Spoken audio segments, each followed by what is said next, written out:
सच्चाई है। ये पहला 15 अगस्त होगा जब मैंने अपने आप को घर में बंद रखा, इच्छा ही नहीं हुई कि मैं बाहर निकल पाऊं। गोरखपुर में क्या हुआ? उत्तर प्रदेश के मुख्यमंत्री गोरक्षा के नाम पर एम्बुलेंस जारी कर रहे हैं, जिसमें ऑक्सीजन है, सारी सुविधाएं हैं उस एम्बुलेंस में। लेकिन वही हम देखते हैं कि गोरखपुर के हर अस्पताल में हमारे 100 से करीब बच्चे जो हैं सिर्फ ऑक्सीजन की वजह से अपनी जान दे देते हैं। और शिकार कौन हुआ? हम सब जानते हैं। जिस डॉक्टर की तारीफ हम लगातार सुन रहे थे उस पूरे ऑपरेशन के दौरान कि किस तरह ऑक्सीजन की कमी को दूर करने के लिए एक डॉक्टर जो है अपनी प्राइवेट गाड़ी में प्राइवेट अस्पतालों से भीख मांग रहा था ऑक्सीजन के सिलेंडर की, और ला के उन्होंने बच्चे की जान बचाने की कोशिश की। सलाम है उस डॉक्टर को, ताकत बन के खड़े रहिए ऐसे लोगों के पीछे। और आज उन्हीं को सस्पेंड कर दिया गया। चिंता करने की जरूरत नहीं है, नौकरियों की कमी नहीं है उनके लिए, पूरा देश बैठा हुआ है उन लोगों के लिए। लेकिन ये सब सच्चाइयां हैं हमारे सामने।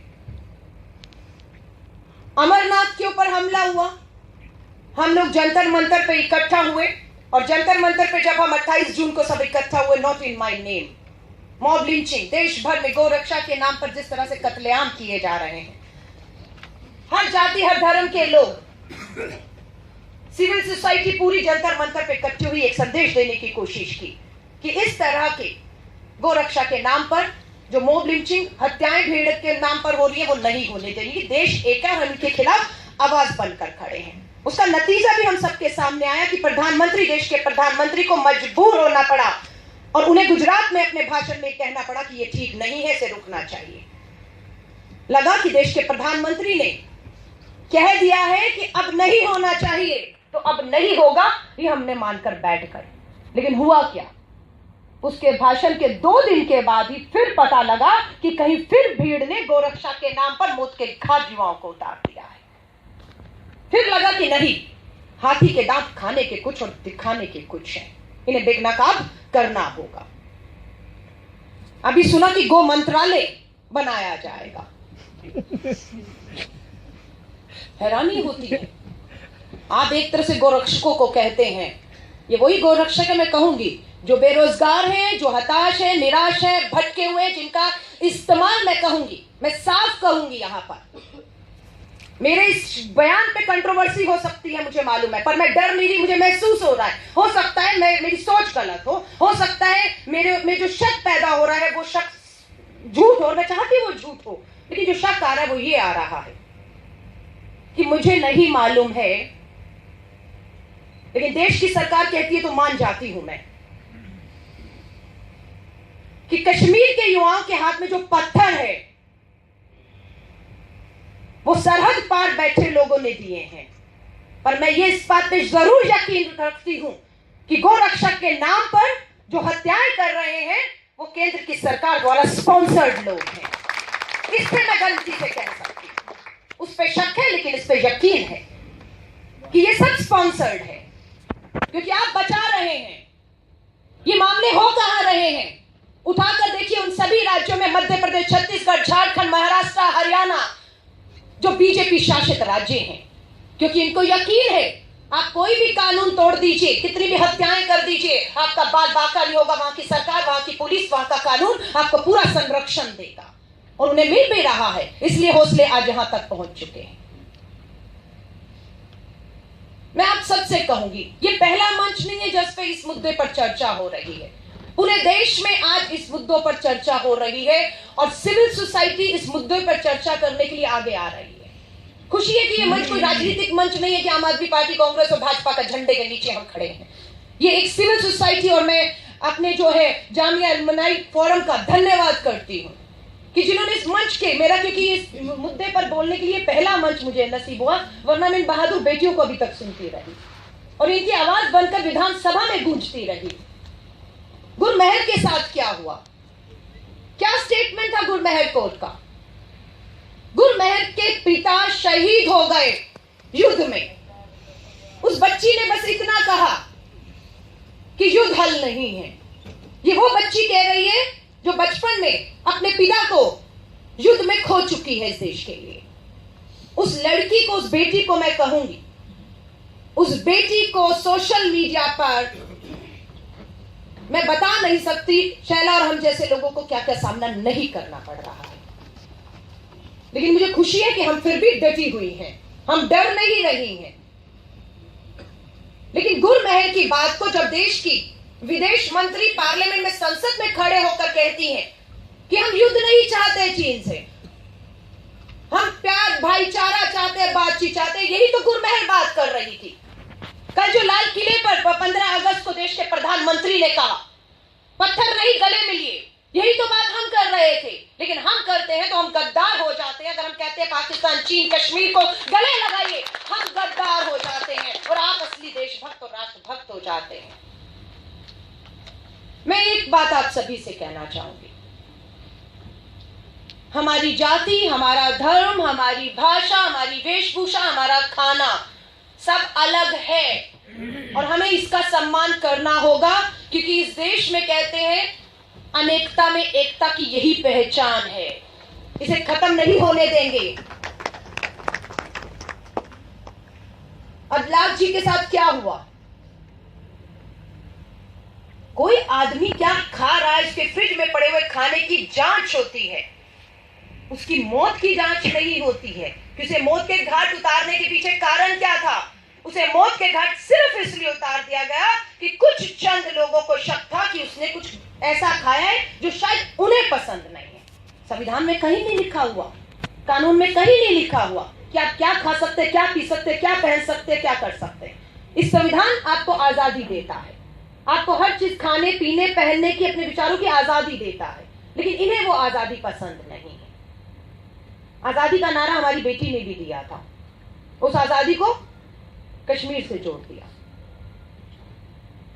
मैं अब माफी चाहूंगी, ज्यादा नहीं कहूंगी, बट मैं एक बात कहूंगी इस मंच के माध्यम से कि बस अभी एक सर्वे भी आया है, प्रोपोगेंडा पूरी तरह से शुरू हो चुका है।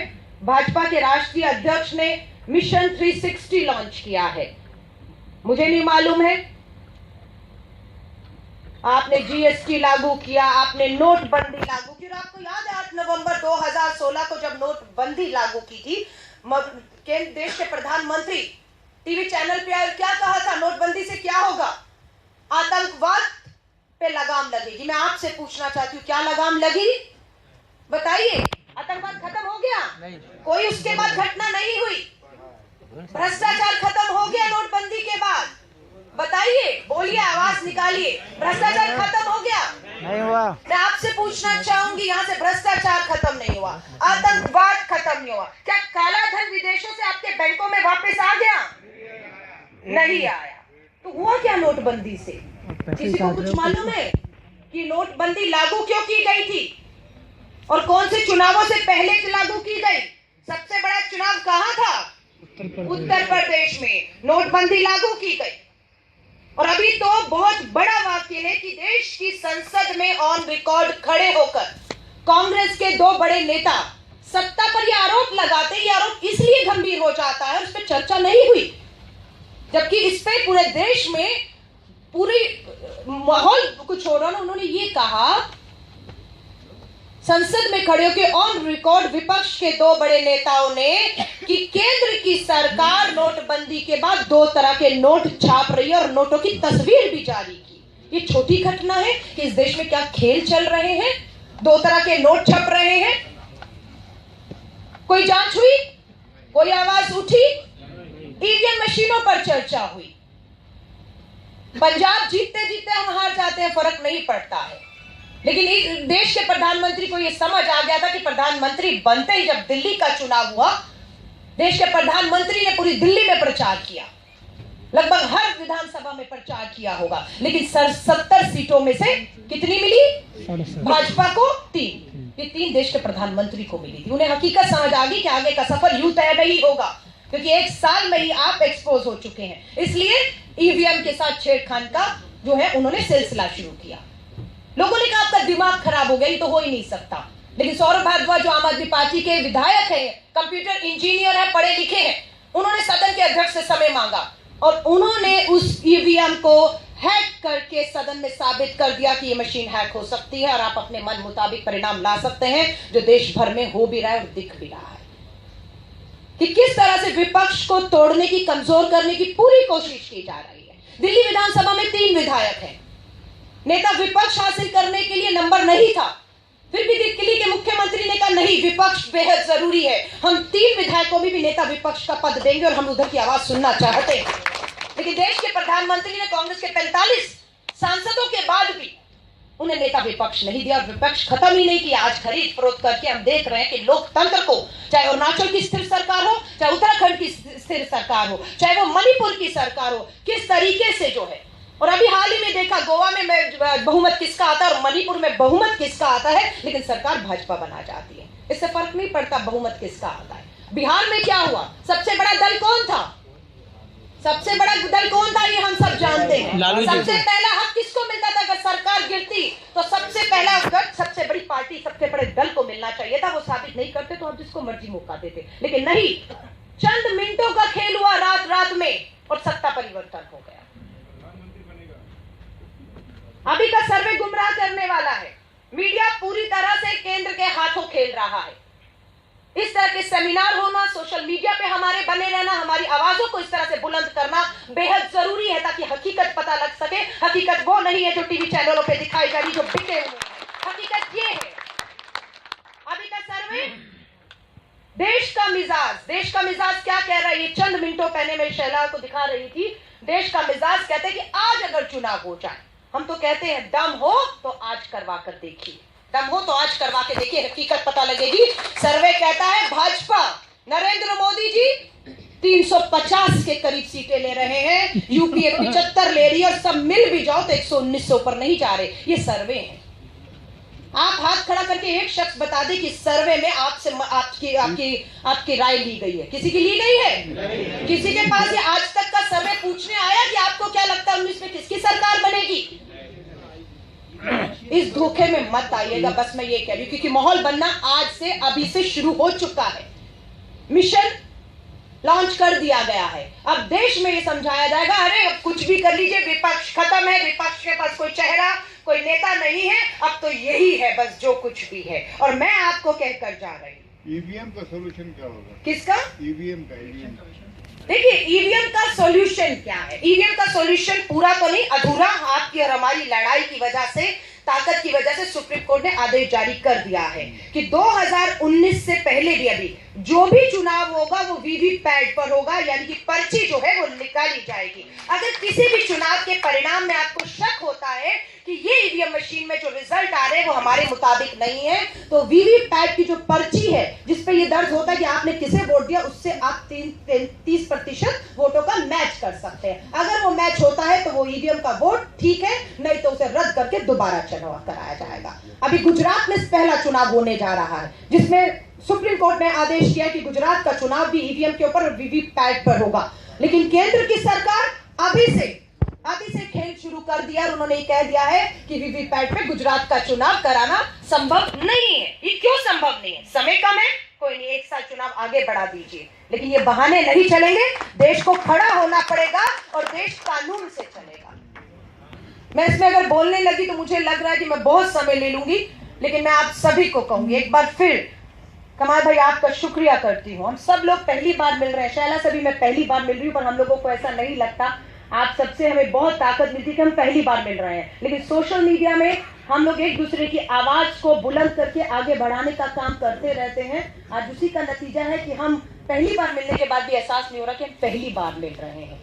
बस यही मैं आप सबसे कहूंगी, ये ताकत बन के आपके साथ खड़े हैं और आपको हम सबकी ताकत बनकर पूरी ताकत के साथ खड़े रहना होगा। बिल्कुल मन से निकाल दीजिए, अगर आप कहेंगे हम डर रहे, हम सहमे हुए हैं, तो कहीं ना कहीं वो खुश होंगे कि हम कामयाब हो रहे हैं। लेकिन उन्हें बता दीजिए, ये 70% आबादी जो है आपके साथ ताकत बन के खड़ी है और आपको ललकारेगी 2019 में। ये चुनाव कोई राजनीतिक दल नहीं, 2019 का चुनाव सिविल सोसाइटी और देश लड़ेगा। जय हिंद, जय भारत।